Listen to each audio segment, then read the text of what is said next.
नमस्कार। आज के इस खास विश्लेषण में बात होगी उन स्ट्रेटेजिक डिफेंस माइलस्टोन्स, हाल ही के सैन्य ऑपरेशंस और ऐतिहासिक घटनाओं की जो सीधे तौर पर राष्ट्रीय सुरक्षा को आकार देते हैं। तो चलिए बिना किसी देरी के शुरू करते हैं। आज के इस सेशन में चर्चा का रोड मैप कुछ इस तरह रहेगा। सबसे पहले नई मिसाइल टेक्नोलॉजी, फिर हाइपरसोनिक सिस्टम्स की तेजी से होती तरक्की, उसके बाद ऑपरेशन सिंदूर के नतीजे और आंतरिक सुरक्षा अपडेट्स। अंत में कुछ बेहद खास ऐतिहासिक डिफेंस माइलस्टोन्स को याद किया जाएगा। तो बढ़ते हैं पहले विषय की तरफ, जो है नई मिसाइल टेक्नोलॉजी। यहाँ देश की सामरिक प्रहार क्षमता सच में एक नए स्तर पर पहुंच रही है। सबसे पहले समझते हैं MIRV को, यानी multiple independently targetable re entry vehicle. ये दरअसल एक ऐसी एडवांस्ड बैलिस्टिक मिसाइल तकनीक है जिसमें एक नहीं बल्कि कई वॉरहेड्स होते हैं। और सबसे खास बात यह है कि हर वॉरहेड अलग अलग टारगेट्स को एक ही वक्त पर हिट कर सकता है। 8 मई को ओडिशा से अग्नि मिसाइल के परीक्षण में ठीक यही हुआ। इंडियन ओशन रीजन में अलग अलग टारगेट्स पर मल्टीपल पेलोड्स बिल्कुल सफलतापूर्वक डिलीवर किए गए। ये अपने आप में एक गेम चेंजर टेस्ट था। लेकिन जो बात इस टेस्ट को वाकई ग्राउंड ब्रेकिंग बनाती है वो है इसकी बेजोड़ रेंज, 10,000 किलोमीटर से भी ज्यादा। हालांकि यह टेस्ट 3500 किलोमीटर की डिप्रेस्ड ट्रेजेक्ट्री पर किया गया था, पर इस पर लगे A502 लेबल से पता चलता है कि ये असल में अग्नि-6 का एक टेक्नोलॉजी डेमोन्स्ट्रेटर था और ये 10,000 किलोमीटर के आंकड़े को बेहद आसानी से पार कर सकता है। ये रेंज दरअसल बहुत मैसिव है। इसी कड़ी में एक और शानदार टेस्ट हुआ टारा का, यानी टैक्टिकल एडवांस्ड रेंज ऑगमेंटेशन। ये एक बिल्कुल स्वदेशी ग्लाइड किट है जो अनगाइडेड बॉम्ब्स को प्रिसिजन वेपन्स में बदल देती है। 7 मई को IAF जैगुआर से इसका सफल परीक्षण किया गया। ये न सिर्फ बेहद कॉस्ट इफेक्टिव है बल्कि एयरक्राफ्ट को खतरे से दूर रखते हुए स्ट्राइक रेंज को कई गुना बढ़ा देती है। अब आते हैं दूसरे सेक्शन पर, हाइपरसोनिक सिस्टम्स, जहां आत्मनिर्भरता और बेजोड़ गति की एक नई मिसाल देखने को मिल रही है। DRDL स्क्रैमजेट कंबस्टर टेस्ट्स की तेजी वाकई हैरान करने वाली है। गौर करने वाली बात यह है कि जनवरी 2025 में जो टेस्ट सिर्फ 120 सेकंड्स का था, वो लगातार बढ़कर मई 2026 में एक मॉन्यूमेंटल 1200 प्लस सेकंड्स तक पहुंच गया, यानी लगभग 20 मिनट तक इंजन का सक्सेसफुल रन होना। एडवांस थर्मल बैरियर कोटिंग्स और स्वदेशी एंडोथर्मिक फ्यूल के कारण ये अब स्टील के मेल्टिंग पॉइंट से भी ज्यादा तापमान आसानी से झेल सकता है। ये दिखाता है कि कितनी तेजी से इस तकनीक पर काम हो रहा है। आत्मनिर्भरता की दिशा में देखा जाए तो प्राइवेट मैन्युफैक्चरर्स जैसे SSS डिफेंस लगातार नए आयाम गढ़ रहे हैं। हाल ही में नॉर्दर्न कमांड को एंटी ड्रोन यूज के लिए T12 सेमी ऑटोमेटिक शॉटगन्स मिली हैं।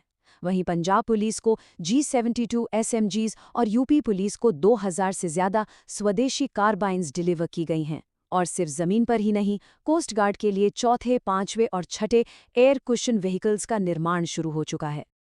अब बढ़ते हैं तीसरे मुख्य विषय की ओर, ऑपरेशन सिंदूर के नतीजे और उसके सामरिक प्रभाव। 7 मई को हुई विस्तृत सैन्य प्रेस कॉन्फ्रेंस के अनुसार एडवर्सरी फोर्सेस को भारी नुकसान उठाना पड़ा है। अगर पूरे काइनेटिक स्टैटिस्टिक्स देखे जाएं तो AWACS और फाइटर्स सहित कुल 13 high value air acids destroy हुए हैं। इसके अलावा 100 से ज़्यादा अपोजिंग मिलिट्री पर्सनल और मिलिटेंट्स की कैजुअलिटीज़ कंफर्म की गई हैं और उनका हॉस्टाइल लॉन्च इंफ्रास्ट्रक्चर पूरी तरह तबाह हो गया है। ये फिगर्स सीधे तौर पर इस ऑपरेशन के गहरे इम्पैक्ट को दर्शाते हैं। यहाँ दोनों पक्षों की रणनीति में ज़मीन आसमान का अंतर देखने को मिलता है। एडवर्सरी की स्ट्रैटेजी, जिसे ऑपरेशन बनियान कहा गया, पूरी तरह ह्यूमन शील्ड टैक्टिक पर आधारित थी। उन्होंने अपने मिलिट्री इंफ्रास्ट्रक्चर को जानबूझकर सिविलियन एरियाज, स्कूल्स और एयरपोर्ट्स के आसपास छुपाया। इसके ठीक विपरीत जो जवाबी कार्रवाई हुई वो बेहद सटीक और प्रिसाइज थी। इसे इस तरह डिजाइन किया गया था कि आम नागरिकों को कोलैटरल डैमेज न के बराबर हो। ये दोनों रणनीतियों के डॉक्ट्रिन और एग्जीक्यूशन का एक बहुत क्लियर कंट्रास्ट पेश करता है। और इस सब का डिप्लोमैटिक असर भी तुरंत सामने आया। US फारा फाइल्स के रेवलेशन से पता चलता है कि एडवर्सरियल ऑफिशियल्स ने सीज फायर की मांग करने के लिए महज 4 दिनों के अंदर करीब 60 आपातकालीन मीटिंग्स की। ये आंकड़ा उनकी सबोडाज की हुई कोशिशों और उन पर बने डिप्लोमैटिक दबाव को बिल्कुल साफ तौर पर दिखाता है। जियोपॉलिटिक्स की इन बातों से आगे बढ़ते हुए चौथा विषय है आंतरिक सुरक्षा और देश की सीमाओं पर सतर्कता। घरेलू मोर्चे पर भी लगातार कड़ी निगरानी रखी जा रही है। हाल ही में पंजाब में जालंधर बीएसएफ एचक्यू और अमृतसर आर्मी एरिया के पास 2 लो इंटेंसिटी ब्लास्ट्स रिपोर्ट हुए। हालांकि राहत की बात यह है कि इसमें कोई कैजुअलिटी नहीं हुई। वहीं दूसरी तरफ पठानकोट आईएएफ बेस के पास फेक पुलिस आईडीज का इस्तेमाल करके टोल प्लाजाज और चेक पॉइंट्स बाईपास कर रहे 3 संदिग्ध गिरफ्तार किए गए हैं। डिप्लोमेटिक फ्रंट की बात करें तो Iranian foreign minister BRICS meetings के लिए जल्द ही भारत आने वाले हैं।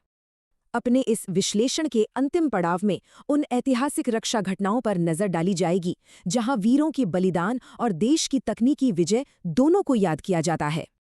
ये वक्त उन वीरों के अजर अमर योगदान को नमन करने का है।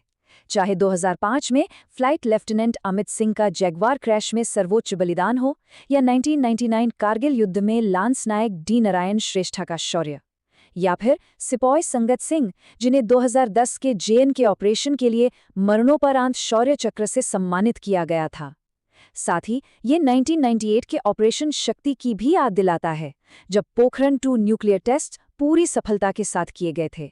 इस विश्लेषण को एक सोचनीय प्रश्न के साथ समाप्त करते हैं। ऑपरेशन शक्ति के तहत कुल कितने न्यूक्लियर टेस्ट कंडक्ट किए गए थे? ये इतिहास आज की हमारी स्ट्रेटेजिक ताकत का एक बहुत बड़ा आधार है, जिसके बारे में और जानकारी जुटाना काफी दिलचस्प हो सकता है। आज की इस चर्चा में शामिल होने के लिए बहुत बहुत शुक्रिया। ऐसे ही नई बातें सीखना और आगे बढ़ना हमेशा जरूरी है।